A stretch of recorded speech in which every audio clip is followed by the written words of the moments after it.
tech you can. Alright, so today's video is about iOS 10. Just to get started, you must have an iPhone 5 through an iPhone 7 Plus, a iPod 6 Gen, or an iPad Mini 2 all the way up into the iPad Pro to get iOS 10. So a little bit about the word iOS. OS stands for operating system. That can be Android or Windows operating system. Apple released the iPhone and changed it to iOS, which basically stands for Internet Operating System. So that's a little bit about that. Hopefully you enjoyed the setup process for the update as well as some of the features I liked as well. Alright, here we go. Alright, so let's get to what we're here for, the iOS 10 update. So, the first thing you want to do is go ahead and tap on your settings. There you go. And then you want to go ahead and go down to General. Select that. And then it's the second option right there, Software Update. We'll search for a bit, depending on your internet speed. And it gives you a list of everything that we're going to go over basically. I just picked 5 main things for this video. So once you have gone through that, if you'd like, you can go ahead and tap on download and install. It's going to ask for your password. There we go. And so this is just the regular terms and conditions. I just press agree. And then go ahead and agree again. It's going to load for a bit.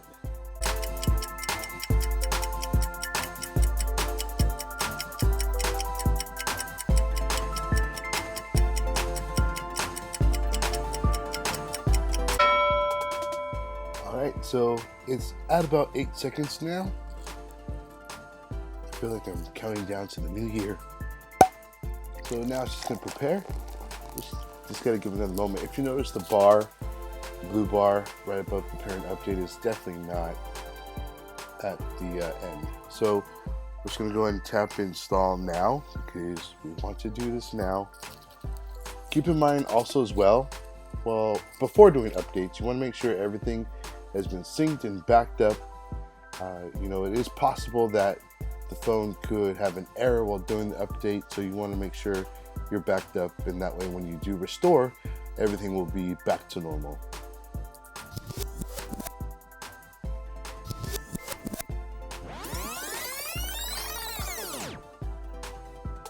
Okay, so iOS 10 comes with quite a bit of new features. The least of the features, in my opinion, is the new maps. So maps, it looks good and it has a lot of good options and a lot of good search options for you as well, but it literally, it's not that dependable. So you want to just use it with a grain of salt. It's cool to try. So you can look up anything from restaurants or anything you were searching for. It does give you these icons now: food, drinks, shopping, travel, services, fun, health, transportation. That's just going to show you what's around in that area, of course, that you're at. So let's look for shopping, because it's always fun. So it then asks, what are you kind of shopping for? Who doesn't love food? So let's do groceries. Food. So these are the supermarkets in the area that it's picked up. Let's see here. It'll just give you, I'm trying to find one of my favorite ones. I don't think I see it, but just for an example, here's the Irwindale Market. And then you just slide up on that little line, and it gives you the address, the phone number. If it has more information, it would give it to you as well. But yeah, it's kind of neat. I really like the feel and the look of it. Let's see here. You can have different options as far as transit. Finally, I mean, they've had it for a little while now, but Apple is late on the transit route. Um, and then there's a satellite mode that kind of looks cool. See, it shows it like as if you are on a satellite. Kind of neat. And so another feature that I really like is Apple News. I actually use it because it condenses your news all into one place, and they can kind of tailor it to what you are interested in. So if it's technology like me, I tend to have things like Apple, CNET, Bloomberg. You can search for any kind of news outlet and then just save it, so that way it suggests articles for you and has things that you're interested in, basically. And it looks really cool. I love the feel and the images that they use, how it pops kind of off the screen, which I'll show right now. So let's see, here's an article about Ryan Gosling and Ethan Hawke. And if you open it, you can also choose the font size, which is on the top right. So if you want a little bit bigger, you can do that. And then if you go tap on an actual photo, it gives you some more information, and everything kind of just pops. And I don't know, I just love the style of it. One thing, just to start off with, I do not care for is how they changed it. So normally open up your phone and go directly to your home screen. Now you have to recognize your fingerprint and then tap the home button to go to home. Now I'm home. If you swipe to the right, you'll get your widgets bar. So widgets are basically small little windows of applications to give you some more information versus just having an icon. So here, the music app, you can just click on the photo and it'll take you to the playlist or the album you're listening to next. You can also tap on the word music, it'll take you to the app. There's weather, there is calendar, with what's coming up next on your schedule. Reminders, I don't have any reminders because I remember every single little thing, which is actually false because I have the worst memory, but nothing to remember today. News, maps and destinations, it'll have anything there basically that you have set to go. If it's work, it'll put your work icon there. It says go straight to that address. And I really like this series app. Suggestions, it'll show the ones you used last, basically to get to them faster if you can't find it. Well, actually, let me show you here. Here's the edit option, so you can add and take away things that you don't need. So I've already taken away things that I don't need, but you can always add things like Amazon if you're into that. You can always add mail. You can add photos, all kinds of things. And you can take away things that you don't want. So let's, for an example, take away news. Actually, no, take away reminders. Remove that. And now that empty reminders widget is gone. You can add it the same way, of course. Reminders, because I really do forget everything. So I'll add that. And now it's up here. Back at the, you can also move them around too. So reminders are really important. So I like mine to be kind of near the top, so I see it a little more quickly. And there's reminders here at the fourth one down. There you go. So widgets are cool. It's iPhone's version of widgets. I know Android is a lot more immersive with their widgets, and they have a lot more options. This is widgets on the iPhone so far. All right, and so another thing which is really cool that I like that they changed is text messaging. They have added a lot more ways to let you be more expressive. So an example of that is if you want to just type a message, normally you would just type hello. Now there's a little arrow at the right. So you're going to want to hold that down to kind of add a little flair. And so on this screen, it lets you kind of see a sample. So you can choose from slam, and I'll show you. See, it slams it down as a little graphic. Loud, if you want to get all crazy. Gentle if you're being soft and subtle. And then invisible ink, which I think is really cool. So that way, let's just do invisible ink. That way, they'll see just this kind of blurred or censored version. You can do this with photos as well. So to view it, now they would have to swipe the actual text message, and then it would look like that. So it tells you hello. And so what's really cool now is EmojiCon. So emojis, everyone loves. Now there's a feature where you can text whatever you want.